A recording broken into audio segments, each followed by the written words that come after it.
This is the Our Voice 360 podcast, our perspectives, our way, keeping you in the know while you're on the go.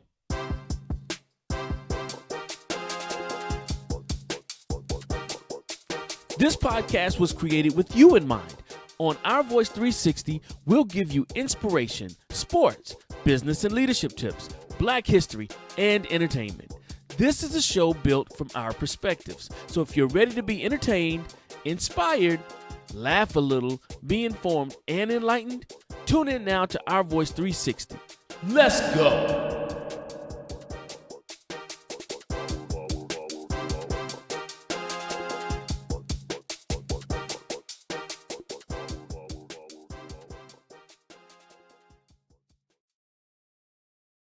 Hey, everybody, and welcome back to another edition of Our Voice 360, our perspectives, our way.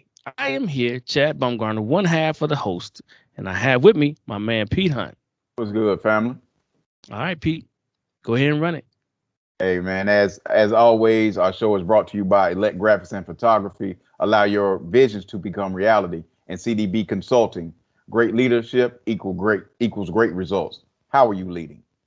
And also, ladies and gentlemen, if there's something that you want to hear on the podcast, something you want us to talk about or get more into depth with, or, tell us what you don't like, or, anything of the sort, please do not hesitate to contact us at ourvoice360@gmail.com. That's ourvoice360@gmail.com.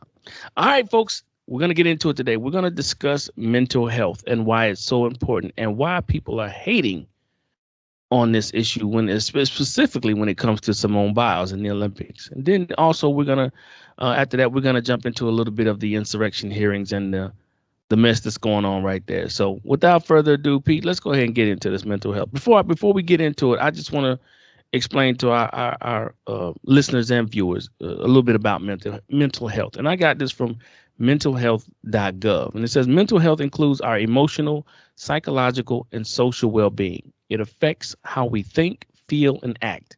It also determines how we handle stress, how we relate to others, and make choices. That's the big piece right there to me. And make choices.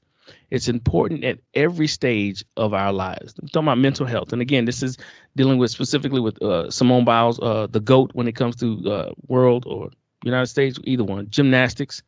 The young lady is 24 years old and has 27 medals throughout her career. Mm-hmm. Okay. So in the recent Olympics, she performed some kind of flip off the vault, I believe it was, and she kind of lost where she was in the air. Nowadays in the gymnastics world, they call that twisties. Mm-hmm. But she landed kind of funky looking. But she was smart and mature enough to realize that, hey, my mental is not there. I never used to shake before. I never used to do this before. I never used to have these kind of symptoms before. Something's not right. Right. So instead mm-hmm. of putting myself in danger, because mm-hmm. she could have landed on her head, her neck, her back. Exactly. You know what I'm saying? Become paralyzed. Mm-hmm. And for what? A medal? I think not. Right. So right. She was smart enough, in my opinion, to take herself out of competition mm-hmm. and allow her team to step up right. and complete, what they had to do. Granted, some of the teammates were not prepared mentally, I guess, at that time, but they were prepared as far as, gymnastics, because they always have to have a backup just in case, mm-hmm. Mm-hmm. Something like right. this happens. So right. Exactly. I give kudos to the women's team for stepping up, surrounding Simone with support and going out there and knocking it out. I think Suni Lee got a gold medal, and Childs. Mm-hmm.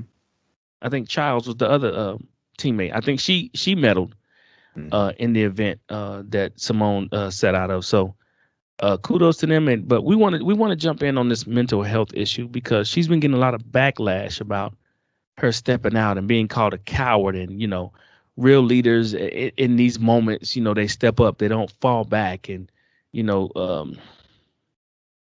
leave their teammates high and dry. I mean, it just really kind of pissed me off that people would look at it like that.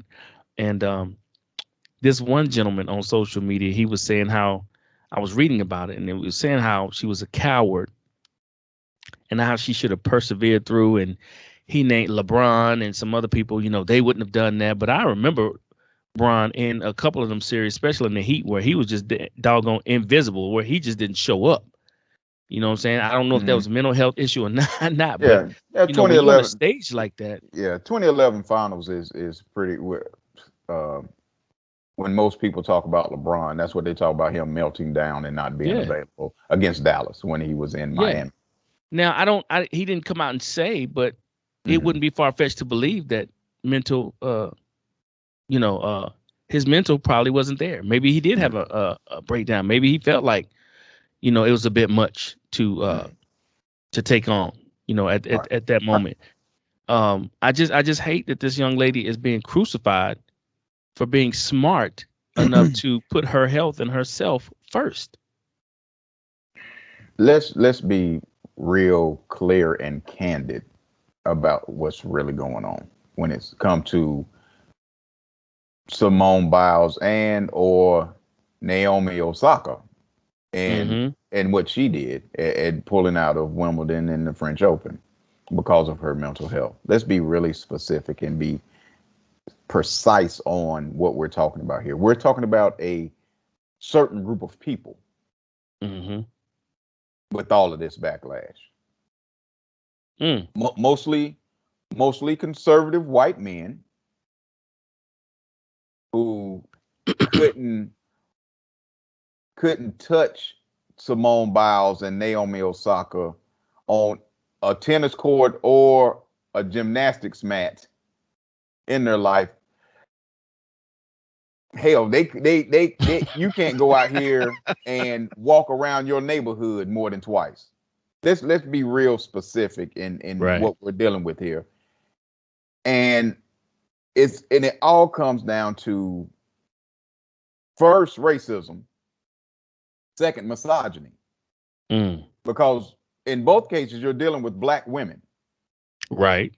You're dealing with black women. First of all, let's get that off top. That's who they're going after. Black women. And if you don't like women, just say you don't like black women. Don't demonize somebody who's great. Don't demonize her if she's not patriotic enough, or she doesn't have the guts, or she doesn't have the fortitude, or whatever you want to say. Just say you hate black women. And okay, and I'll accept that better. Because that's what it boils down to. Does it necessarily? Because yes. Well, hold on, because this one gentleman that I'm talking about, I'm not going to say his name, but I saw it on the social media, and I was going to respond to him because I didn't want to be negative. I didn't want to go personal. You know what I mean? So I had to think about what I wanted to say, and it finally clicked. And I'm thinking, okay, it ain't got nothing to do with her being black. This is about money. Because see, what happened was, just hear me out. What happened was, when she pulled herself, a lot of the companies that sponsored her, their stocks took a dive. Not a big dive, just a dip. But the stocks dropped of the companies that sponsors her when she took herself out of the Olympics for mental health reasons. This person you're talking about, is this person a financial person that you're talking about, or just a talking head? Just a talking head. And I said, I get it. I see why you mad. You ain't worried about her health or her being a hero. That's your cover story. What you're mad about is because you've got money in stock of these companies that sponsor her, and you lost money when she jumped out. So now you're calling her a coward and all these negative things about her because you're pissed because you lost money. I said, I get it. I said, but if you're going to talk about her, be real about why you're saying what you're saying. Don't sit here and use a cover. You mad because you lost money. And that's what it boiled. You lost money. Okay, I'm gonna push back on that, and maybe that may be the reason. Okay, but the reason why I say it's about race and it's about misogyny. I understand why you're saying that. This has nothing to me. It has nothing to do with money, because these same people these talking heads that's going after Simone and going after Naomi are the same people that went after LeBron. What's the pattern of of this. They're black athletes, Mm-hmm. or they go after elite black athletes, or they'll go after a Tiger Woods or whatever, because it's pretty cut and dry. You first of all, you don't like black folk, because to me, this thing, it would have been, if she would say, if she would have medaled and she's on the cover of the Wheaties box again, right. Mm-hmm. those same folk would have been like, why is she on the cover of the Wheaties box again? Why couldn't it have been some of our other athletes on the cover of the Wheaties? They wouldn't have celebrated her. Regardless, Regardless, they wouldn't have celebrated her. Because first of all, she's a black woman. And then on top of that, you disrespect her, speaking of Simone Biles, after everything that she's done for this country. Mm-hmm. Mm-hmm. Not only did she's represented this country, she's the GOAT in gymnastics. She didn't have to come to these Olympics, because guess what? The reason why she's at these Olympics is because she wanted to prove a point because of Larry Nassar. Yeah. Excuse me, the coach that just got the doctor that just got 12 million years in prison. Or Lord have mercy, 400 and some years in prison. Right. Wait, that's a bid. That is a bid, boy. But she wanted to prove that no matter what, even through the sexual assault, even through all of the things that he done to hundreds and probably thousands of gymnasts that he had come across, that I'm not going to allow that to stop us as gymnasts as a whole. I'm going to do that for us as the community of gymnasts, and also the United States. Right.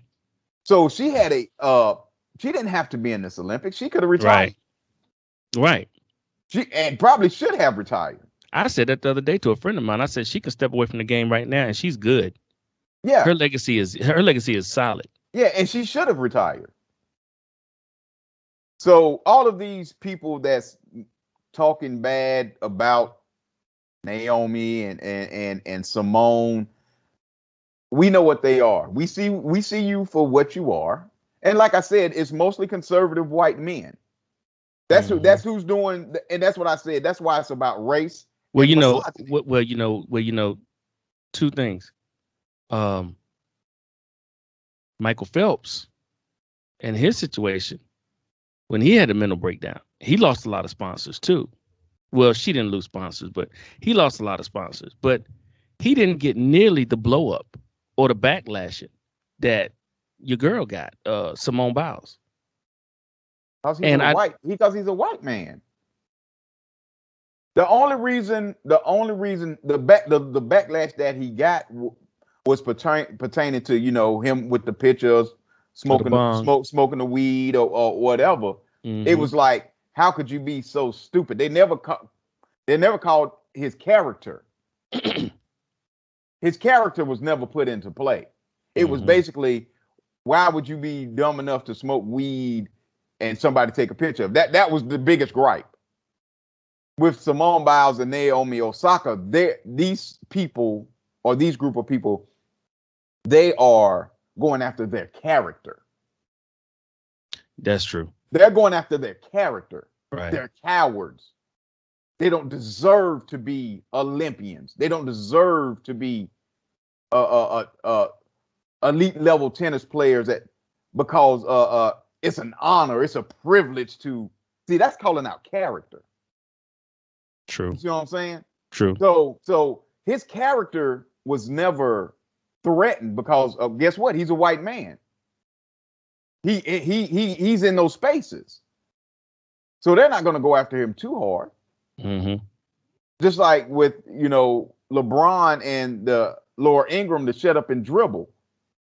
She went after his character, right? Because he's a black man.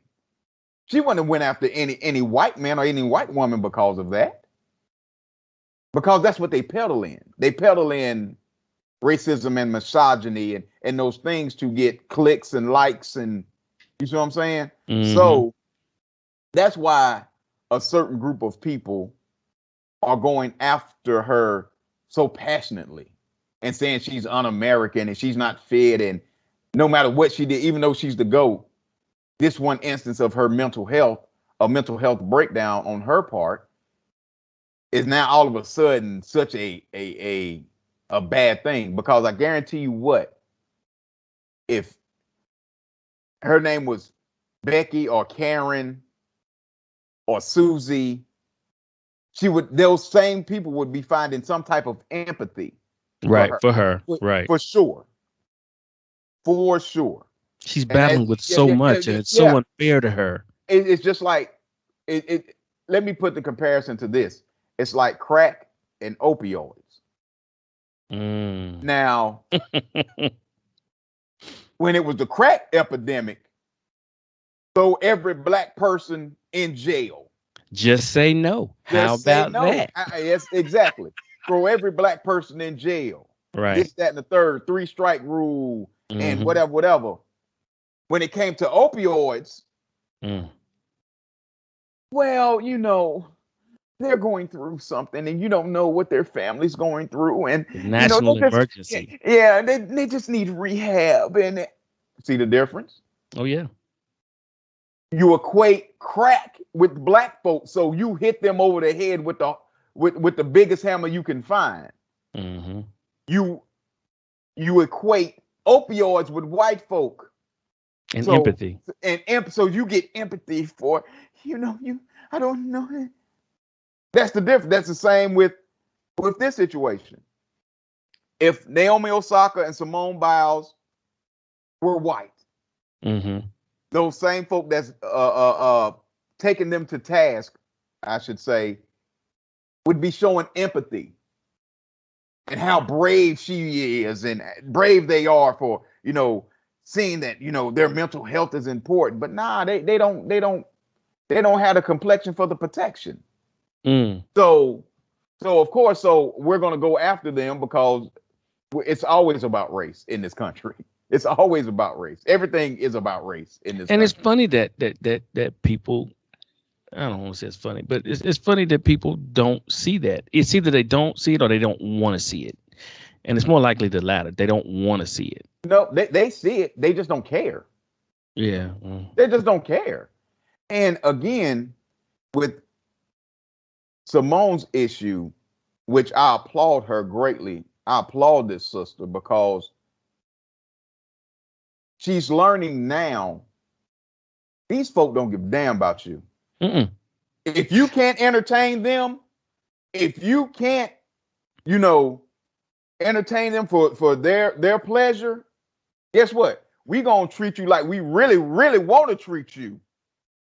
That's why I said, Pete, and let me be clear. I agree with you, but I also think it's tied into money too, because with the shut up and dribble, it's like, look, the more you do this, running your mouth about social injustice, the companies that are sponsoring you are really biting their nails like, please don't say nothing crazy. Please don't say nothing crazy. Because the stocks are going to drop and my money's going to dip. So I need you to shut your mouth and play ball, or shut your mouth and flip, so that my money can come in. Now, you're right. I mean, if it wasn't for that, I would treat you the way I really want to treat you. But because you're an elite athlete and you've accomplished so much, it's like bookies in Vegas. I got a lot riding on you. I don't need you to mess this up.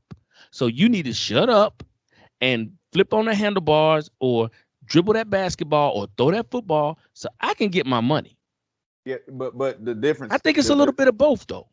I don't think so in Simone's case, because Simone doesn't push the needle like LeBron does. Financially, we only see Simone every 4 years. We only talk about Simone Biles coming up to the Olympics. We don't talk about Simone Biles when there's no Olympics coming. We don't talk about her. Now maybe she has endorsements. I'm sure that she does. Yeah. That, or this, that, and the third. But it doesn't mean anything to these people until it's Olympic time. But in this case, this is nothing crazy.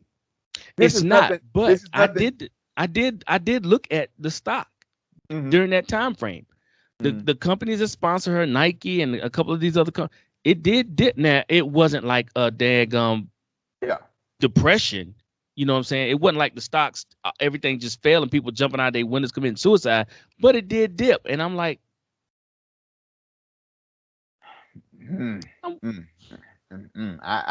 I mean, and I feel what you're saying. I would agree with you in a sense if Simone moved the needle like that.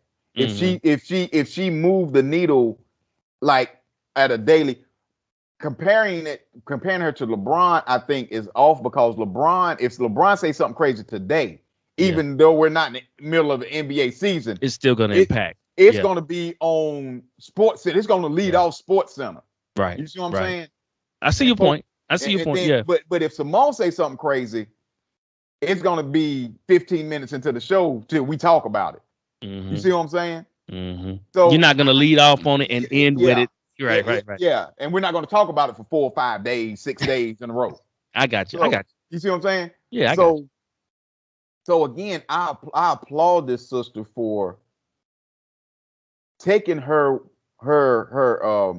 mental health this serious. She knew something was wrong. She's an elite athlete. That's right.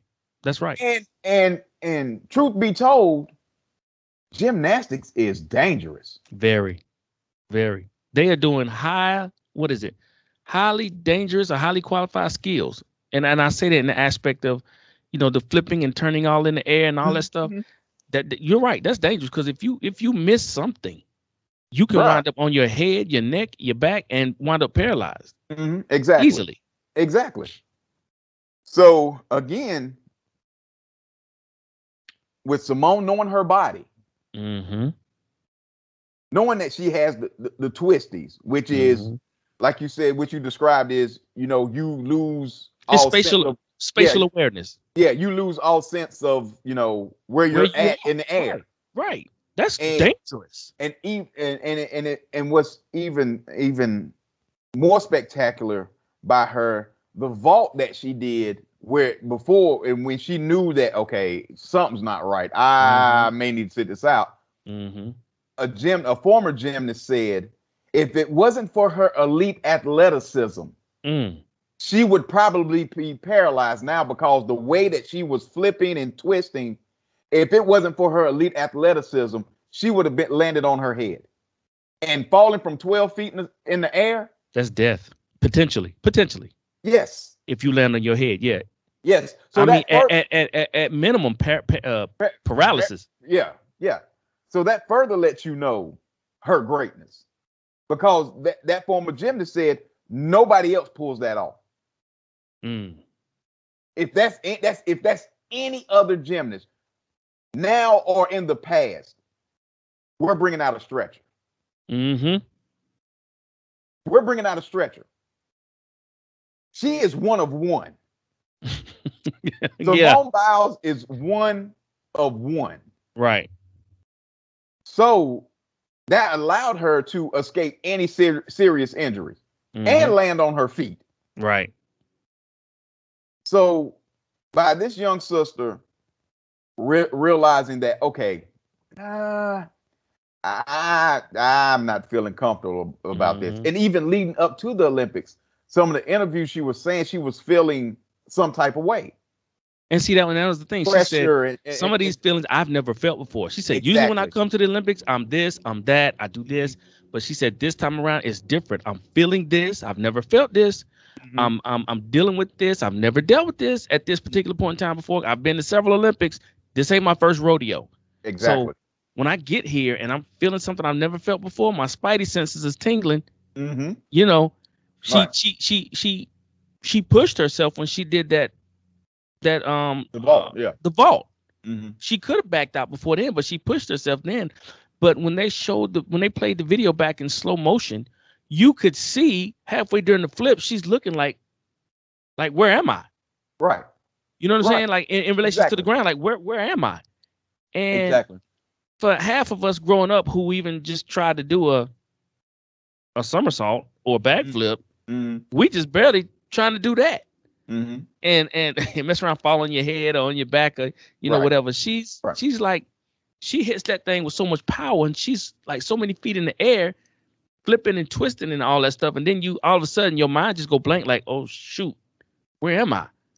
That is dangerous. Yeah, She extremely did dangerous. good. She did good to land on her feet and step forward. It could have been way worse. And like I said, that former gymnast that spoke, she said, if it's anybody else, we're bringing out a stretcher. That's why she's the GOAT. That's why she's one of one. Because of her elite athleticism. She's like I said, the former, she said nobody else pulls that off. It especially didn't land on your feet with one bobble. Right. Much less that. So again, I applaud this sister for taking her mental health seriously and pulling out of this, because at the end of the day, these folk are showing you what they really think about you. Right. These folk don't care. If you're not entertaining me, guess what you are? All right, I ain't even gonna do it. I ain't gonna do it. But and I know you said it was mainly conservative right wingers.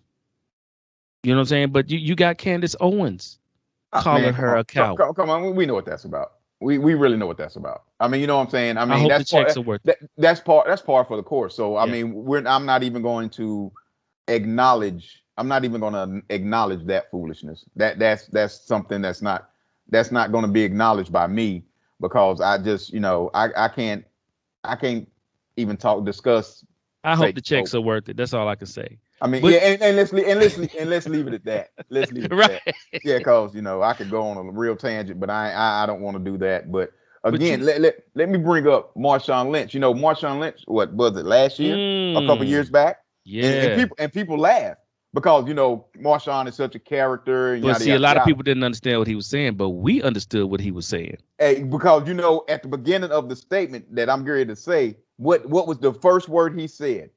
I don't know how many folk that didn't look like us was in the room, but he was extremely specific on who he was talking to. He was in that statement, because he started his statement off Africans. He did. Go back for those folk who know what I'm talking about. The clip I'm talking about where he goes in and says, the famous quote. Yeah, famous quote. Mind your money, mind your mind your body, your chicken, and your mentals. Your mentals. Sure did. But if you take it all the way back to the beginning of the quote, because that's what people talk about the most, and was like laughing at ha ha ha ha. No, but he was serious, and it was extremely serious because they didn't understand what he was saying. But that's why he led it with Africans. Africans, mind your body, your chicken, and your mentals. He said, because a lot of the guys I started out here with in this game is not here anymore. That's coming from Marshawn Lynch, which, we know him as the character of Marshawn Lynch, fantastic football player. We already know that. But he's smooth. Yeah, but he dropped a knowledge to his Africans. Well, he dropped a major pearl, and I hope they caught it. Yeah, he was very specific on who he was sending that to. And guess what? That young sister minded her mentals. She sure did. Her body and her mentals. The chicken's already there. She's there. Reportedly worth $6 million, so that's taken care of. Yeah, but she minded her body and her mentals. Her mentals, yeah, sure did. That's what that African did. Nobody's going to love you better than you. That's why I tell my kids all the time, stop worrying about what other people are saying. Sometimes people will try to get you to do things for their benefit, not for yours. Yeah, exactly. I said, when you get out here in this world, you're going to realize real soon and real quick, don't nobody give a rat's what about you, but your family. You're going to realize family all you got. Love it or leave it. You're going to fight sometimes. You're going to fall out sometimes. But when the rubber meets the road, family is what you got. And she realizes that. She realized that. And like you said, I applaud this young lady, and I'm so happy that she was brave enough, smart enough, wise enough, to know how that to do what that old country song said to do. You got to know when to fold. Know when to hold, know when to fold them, know when to walk away, and know when to run. That's right. And she knew when to fold them. And I'm happy because now she gets to live to see another day with the health that she has instead of being 6 feet under or paralyzed. Exactly. While everybody else go on and looking for next man up. That's right. Like you said, especially in athletics, no matter what type of athlete you are, it's always going to be next man up. It's always going to be next man up. Yep. So, okay, go ahead.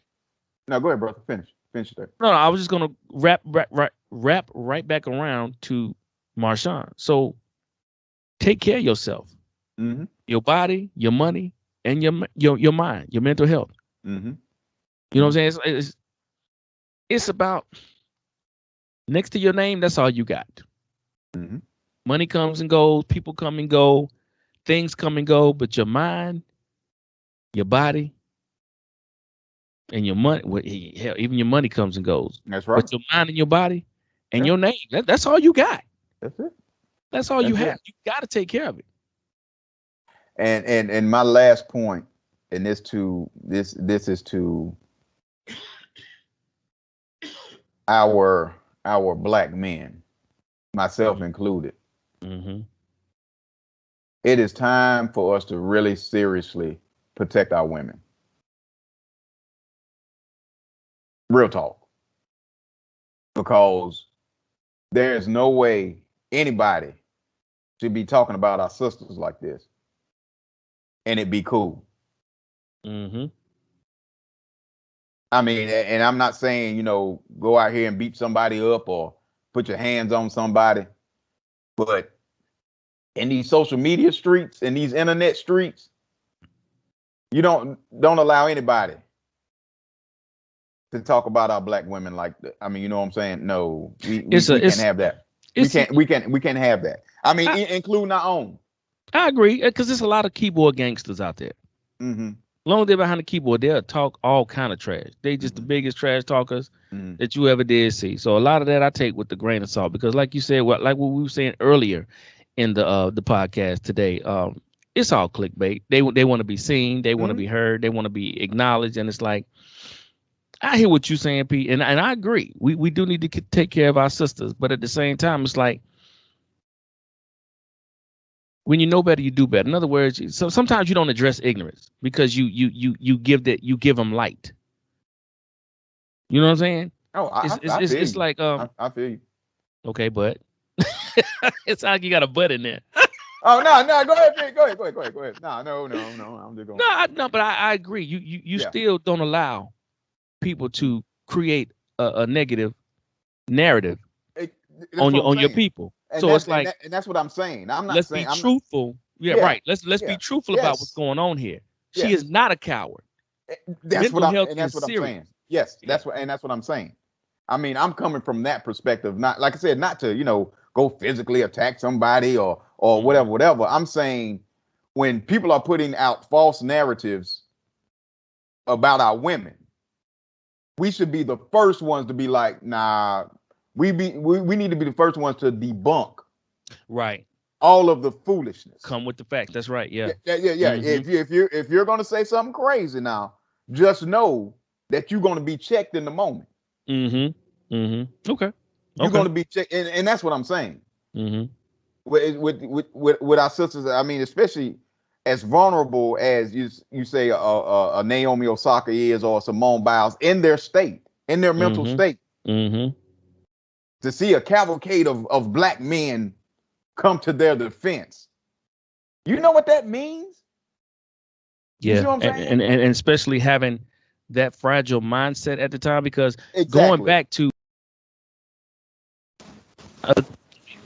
he wasn't attacked like they were. But at the same token, it was like how do I say it? It was like I don't know. I'll leave it alone, because I lost my train of thought. Something took my train of thought, so I'll leave it alone. But yes, we do need to protect our sisters and come with the facts about mental health. Yes, exactly. I know what it was. He didn't get the backlash like Simone and Naomi Osaka, but at the same time, he contemplated in the 2012 after the 2012 Olympics. He contemplated suicide. Mm-hmm. He contemplated suicide because he was he was full of depression. So Mm-hmm. I'm saying that to say, going back to your point, Simone's at a fragile mind state right now. Mm-hmm. You know what I'm saying? And we don't need her mentally going to the dark side. Exactly. We need to, like you said, we need to step up and support our sister and defend her with the facts and the right information when these crazy people start talking stupidness. They really talking out of emotion and feeling, but there's no fact behind it. Mental health is real. I don't care what color you are, what gender you are. It's real. It's been real, especially coming out of this pandemic, and we're about to go back into it. But it's really, really important, man, that we all check on each other. That we look out for one another, especially the ones like Naomi and Simone, who they never asked to be in this spotlight. They were kind of thrust in it because of their ability. Right. It still does not take away the fact that they are still human. They hurt, cry, they feel. And so when you spew out this negative information coming from hate, because you want to see U.S. win a gold. It's shallow. And like I told you all, I said it really pisses me off, and I kind of took it personally. Yeah, I took it personally when they attacked Simone, the latest Simone. I mean, when they attacked Naomi, I was kind of pissed about that because I'm like, it's funny how, and I think this is just human nature. It's funny how you can do 99 things right or be successful in 99 things, and the one thing you do that people feel like is negative is the one that they harp on the most. Like I said in the beginning, never mind the fact that Simone is 24 with 27 Olympic medals. So she's been an elite athlete most of her life. Most athletes ain't been elite most of their lives. You understand what I'm saying? She pushed, she was one of the people who helped push the sport of gymnastics forward in America, or hell, around the world, if you want to be honest. And like you said, a lot of this stuff she didn't have to do. She didn't have to be at this Olympics. She could have retired after the last one. She could have. And just, I guess, transformed into a coach or went on a speaking circuit or, whatever to further push the sport. But you said she came back because she wanted to prove something. And I get that. I get that. But when it's just like with football or with basketball. You remember off the air, you and I were talking several episodes ago about when you hung up your shoes, when you was playing and something happened, you like, you know what? It's time. Yeah. Everybody has that moment. And I'm not saying she's hanging it up for good, but she knew when to fold them. Right. Not going to hurt myself or put myself. When she said, guys, I don't trust myself. They played that on Sports Center. When she was standing on the sideline, she was talking to her teammates, and she was like, yeah, but I don't trust myself. And that's it. And that should have been end of discussion. Should have been. And she should have been applauded for, what taking her. Did. Yeah. And so, I mean, and like I said, it boils down to a certain group of people that's doing all of this hate speech and all this other stuff and not coming with facts and showing no empathy. It's a certain group of people, and we all know who they are. But again, when you come out of your face with foolishness, you should know that something's coming. Right. And that's what I was saying earlier about, especially black men. Okay, you're not gonna disrespect our sisters like this. You have no right. You have no right to be in our business. What our grandmas used to say, mind your business. Mind your business. That's right. Now, this ain't got nothing to do with you. So again, we have to protect and insulate our sisters as men, as black men. We have to protect and insulate. And I love some of the social media, from black men, defending their sisters. Yeah, what you're not gonna do is talk reckless about our people. No, you're not gonna do that. So I mean, again, I hope the sisters and I hope Simone and Naomi, because Naomi, yeah. because she lost at the Olympics too. I hope that their mental is in a good place. I hope they're both in a good place from a mental standpoint. And I wish these sisters nothing but success, and I applaud them for their successes. So I mean, that's well. Let's. I mean, while we're still on the topic, real quick, we talked about Simone and Naomi. We touched on Michael Phelps, but only because of what he did. But he didn't get the same backlash. But now let's look at the GOAT when it comes to basketball. Well, what many would consider the GOAT. Let me back up. You what you're not gonna do is beat me across the head, Pete. That's what you're not. Yeah, because that can be a whole nother podcast. But well, let me say one of the GOATs. Let me say that in the basketball NBA arena, when Michael Jordan stepped away for a mental break in '93 when he retired, he even before his father's death, he was ready to take a break. It's stated that he said even back then, after winning or taking the Bulls to the third championship in '93. And matter of fact, he admitted this in the documentary, The Last Dance. We were talking about it off air. So again, I don't remember, let me say that, him getting such heated backlash from retiring at the peak, at the height of his career. And I think that's when he turned around and did a straight 180 and went to baseball. And it was like, what is he thinking? You know what I'm saying? But I don't think he caught nearly the back. And I think maybe he did, but we didn't have social media was not that big then. You know what I mean? So well, there was no social media back then. In '93? Yeah. Not 93. No. Okay.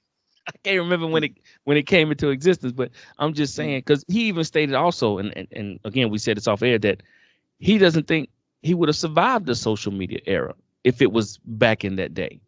Because it's like everybody got a platform now. Everybody can say what they want to say. Everybody want to be a keyboard gangster and just hurl out their feelings and whatever, just to hurt people.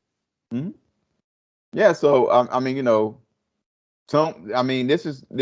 that came out of some people's GOAT. Out of his mouth. You know what I'm saying? So I mean, being an elite athlete, there is immense pressure, right? Playing at that level, that high of a level, when it's championship or bust or this, that, and the third. And I totally agree with Jordan. There's no way these young athletes today are special, because not only do they have the pressure of competing at a high level, they got Twitter and Instagram and Snapchat and TikTok and all these other platforms that folk can just wild out on and just talk reckless about you with no repercussions. See, because back in our day and before, Chad, somebody talk reckless, I got to see you. Right, we pull up. As the young folks say. Yeah, I got to pull up. I got to pull up on you. We got to see about you. I got to see about. I mean, huh? Which beg your pardon? Tell me. They say what? I mean, you see what I'm saying? Right. So again, it's a different level of pressure with young athletes today. It's a different, and even with the older athletes. You know what I'm saying? The Brady's and all these older guys that's playing. It's different. I mean, you know what I'm saying? This social media is something. It's something. And plus, the sports platforms weren't as big in '93. I mean, you had your ESPNs, but it's a sports platform on every corner now. And for every sport. So I mean, it's just a different time. And these young athletes are sometimes. I mean, you have some people that call them soft, but they it's a lot added. It's more added pressure on them with the social media. In 2021 than it was in 95. 95. Yeah, you know what I'm saying? So I mean, even back as far as 2000, 2005, I mean, there was no, real presence like this, like it is today. And so again, yeah, it's a different time, and it's a different animal with social media. So for all of these elite athletes, I mean, I applaud them. I mean, you know what I'm saying? It's Yeah, just, it's tough. And it then you is. see, why Kevin Durant gets reckless on Twitter every now and again because hey, you gonna stop talking about me. I think as an athlete nowadays, or any kind of person in the limelight, whether it's athletics or business, whatever, I think it's just best to stay away from social media. Because just looking at this stuff can really add stress to your life. Oh yeah. And then you start worrying about what people saying, and then it takes you down that nasty rabbit hole. And well, what if I am not good enough, or what if I am, too ugly, or what if I am this, and then it has you self doubting, and Right. all the while people just saying something just to get your goat. Not necessarily if it's true, but just to mess with you, just to take you out of your head, and it's crazy, man. It's crazy. Yeah. But yeah, let's move on to the insurrection hearings that are taking place now. They got the panel in place, and now they're talking to some of the people, and specifically some of the Republicans, to get them to open up and get them to see, because I know I think a couple of days ago the investigation started, and the committee allowed 4 of the officers who were involved in the insurrection to, I guess, testify or speak, or whatever the case is. And just hearing their testimonies, man, was sad. It really was. It was really sad. And one of the young men had a heart attack. He passed out while he was fighting or whatever. Those terrorists, homegrown terrorists, really tried to kill those cops. They really tried to kill those cops. And it for those cops, a lot of it was no different than probably being off in a third world country in a war somewhere. That's how bad it was to them. A lot of them are dealing with post-traumatic stress, PTSD? PTSD. Yeah, PTSD. And the sad part about it is you've got some people in the Senate and the Congress who believe that it was a normal tourist day.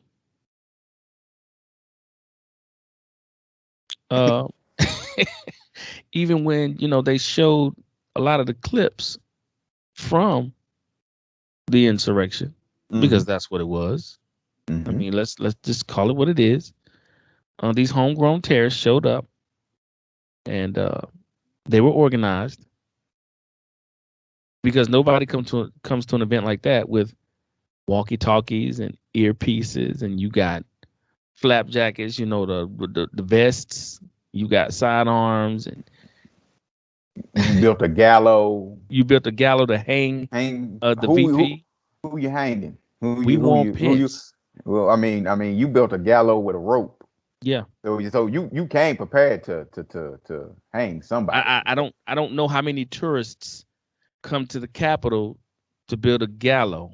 They usually first of all, I don't know how many tourists can come to the Capitol and build a gallows and not get arrested. But okay. But that's another thing. Okay. Yeah. Even if you pre-built some of it, and but you brought it there and you put it together, and nobody said nothing. Nobody saw this. Nobody. Ain't nobody see. Ain't nobody see. Okay. All right. So, and then you come not only with the earpieces and the walkie-talkies. I'm not clear on why you would bring, as a tourist, let me say, why you would bring bear spray, bombs to the Capitol, but you're a tourist. I was trying to process this information while this person was talking, and it just, I honestly, Pete, I felt sad for the guy, because I'm like, man, you are really trying to sell this. You don't even believe what you're saying, but I don't know if you have a option, because it's an alignment and a loyalty to a former president that still resides today. And for some reason, as grown men and women, you're scared of another person. I've never seen the likes of what's going on when it pertains to old boy. I've never seen anything like this. Mm-mm. But My question is, okay, you have the Capitol police officers and I think it was the other two guys were like, I think DC police officers or Right. something to that effect. Right. My question to all Hmm. the senators and Republican House members and folk of that ilk, now you don't back the blue? Blue Lives Matter, right? I thought I could have swore you told us a few months ago when the Black Lives Matter movement came up through DC and the National Guard and the Capitol Police and the DC Police and state troopers and prison police. They had prison police officers out there. Was out there for the Black Lives Matter movement, and you were so protect the blue and we the Blue Lives Matter crew and all of this other stuff. Now when it comes to this, now these police officers are crisis actors and we don't believe them, but they the police, right? Mm-hmm. So I'm confused, Chad. So Mm-mm. do you back the blue when it's pertinent to black folk, and you don't back the blue when it's pertinent to white folk that are terrorists trying to kidnap and hang and members of Congress? Mm-hmm. I don't know. What is it? What is it? So I'm just saying, stop playing. Come on, man. Let's be real. Let's be real. Right. Let's keep it a buck. Let's keep it Yeah. a buck. A lot of these cats that's now all of a sudden, I don't believe what they saying, and they crisis actors, and they were tourists, and this, that, and the third. Guess what? That was part of it. That was part of it. Come on, man. Let's stop playing. How these cats get up in the Capitol and know where to go? Mm. Whose office to specifically go to? What tourists go into the Capitol and bust in on Congress's offices and sit in their chairs, throw their feet up, and then confiscate their laptops? I'm just saying. So either you with the blue or you not with the blue. Please explain something to me. Because as we saw the other day, our good friend Jim Jordan from the state of Ohio self-snitched on himself. How you self-snitch? It's bad enough that somebody would snitch on you, but how do you self-snitch? Being interviewed by somebody from Spectrum News. I'm not sure if it was in Ohio or where this reporter was located at or where he was based out of. He asked Jim Jordan, Republican from Ohio, and if you don't know who he is, Google him because he has a big mouth. He likes to talk reckless. He does. He asked him. He said, did you conversate or talk to the president on January 6th? And Jim Jordan, Republican from Ohio, said, What'd he say, Pete? What'd he say? He said, I talk to the president all the time because he's the president of the United. No, first of all, Jim, he's not the president anymore. Right. And if you talk to old boy, that's your business. If you talk to him daily, that's your business. Then the reporter he pinpointed him. He said, no, I know that you said, I've heard you say that before, but on January 6th, did you talk to old boy the morning of, during, or after the insurrection? Jim Jordan, being the not smart person that he is. Isn't he a lawyer? I don't know what he is, but he's not smart. I don't know what kind of education he is. He's not smart. There's a difference between book learning and street learning. Street learning, yeah. Jim goes to say, I sure did talk to the president on January 6th. Dun, dun, dun, dun. And then he caught himself and was like, but I don't know when I talked to him. I don't know if I talked to him in the morning. I don't know if I talked to him after. He never said during though, because Right. we know you talk to him during. We know hit dogs holler. We throw a rock in a pack of dogs. The one that hollers, the one you hit. So again, a lot of they're going out of their way to try to make this not what it was. And a lot of these people that's doing the extra, the Kevin McCarthy's, the Jim Jordans, the guys of that ilk. You know why they're going that extra mile? Because in my opinion, you had both your foots in the plan. Both feet in the plan. Yeah. You had a lot to do with this. Yeah. And now you're trying to whitewash history. Isn't that something? The whitewashing of history. Wow, that's another podcast. But again, don't be so aggressive in your now all of a sudden not supporting the police, because it makes you look guilty. Very much so. Because up until then you were back to blue and pro police and this, that, and the third and yada yada yada. Now all of a sudden you don't believe these 4 police officers? You don't even want to give them a medal for what they saved your life.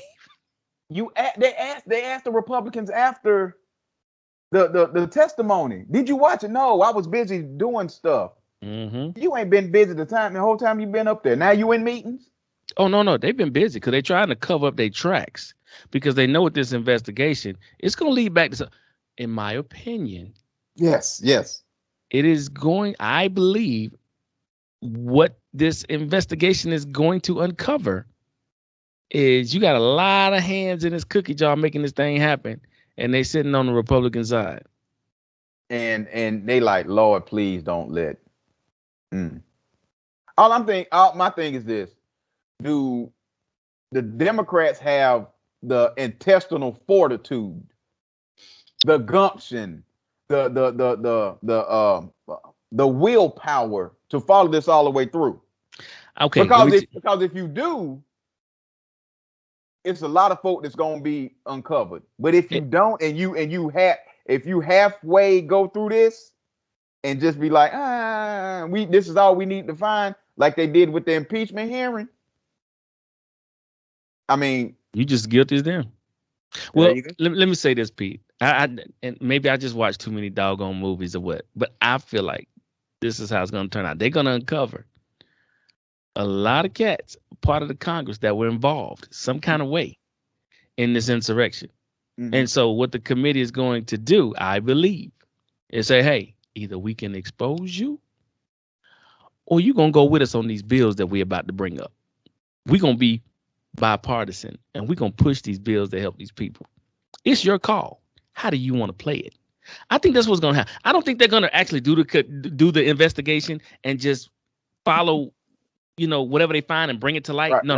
They're going to find it and they're going to be like, before we bring this to light, we got a proposition. Now, either we can bring this and ruin your career, or we can kind of just let this investigation die down. And these next bills that's coming up, we're going to be bipartisan.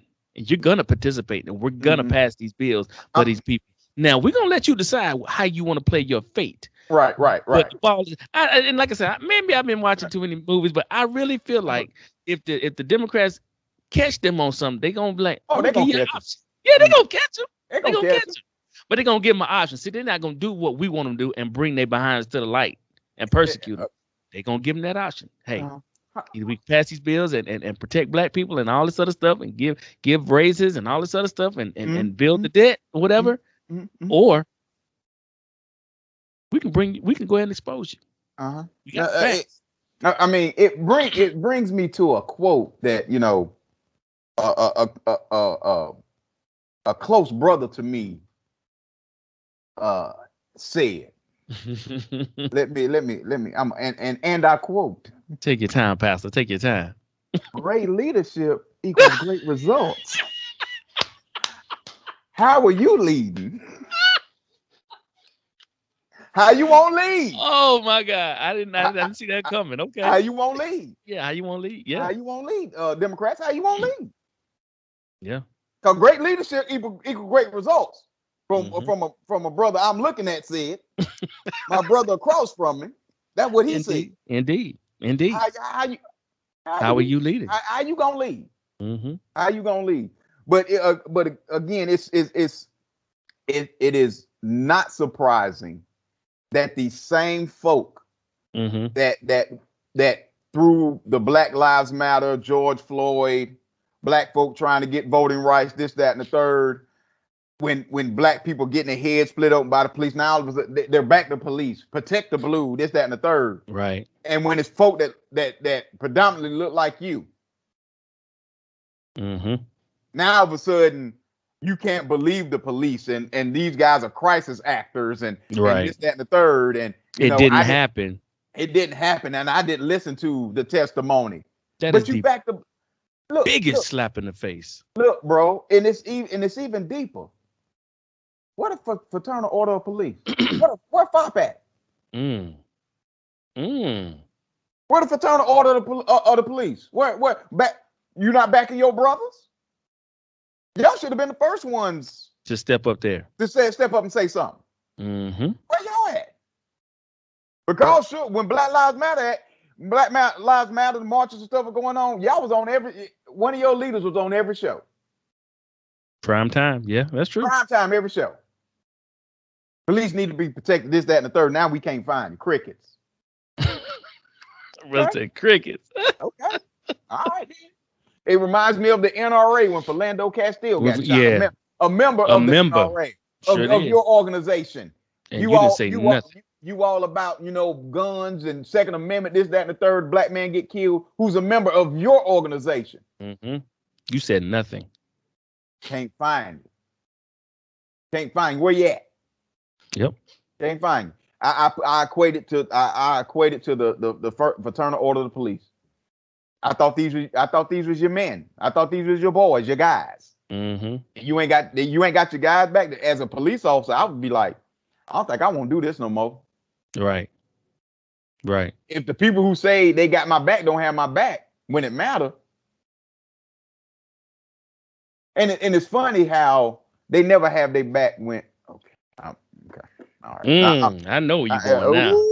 I know where you're going now. Because it was a black man up in Minnesota, officer, that feared for his life and killed that white lady. And killed a white woman. Yeah. And couldn't find the fraternal order of police. Bro, I don't even think he had a trial. He went straight to jail. They didn't protect him at all. They didn't. I believe he went straight to jail. But when one of their folk killed somebody black and they taking a trial, now they all out in these streets protesting. This, that, and the third. Okay, all right, man. I'm gonna leave that alone. What's up with the book of the week? Yeah, we gonna move on because that's a whole nother. That's a whole nother 3 podcast. That's a series. I know that's right. All right, today our book of the week comes from the brother Ibram X. Kendi. Mm-hmm. If you don't know who he is, Google him and find out who he is. Author. He's an author, professor of African American studies, and his book this week is let me find it. Stamped from the Beginning is the name of the book. Stamped from the Beginning by Ibram X. Kendi. That is our book of the week, Stamped from the Beginning. Let me give you the whole title, excuse me. Stamped from the Beginning, the definitive history of racist ideas in America. Stamped from the Beginning, the definitive history of racist ideas in America by Ibram X.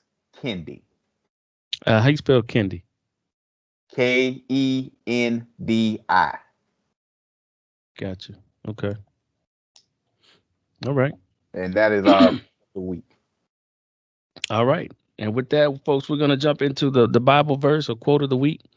And I'm coming from Galatians chapter 6, verse 10. And it reads, "Therefore, whenever we have the opportunity, we should do good to everyone, especially," lost my place. Okay.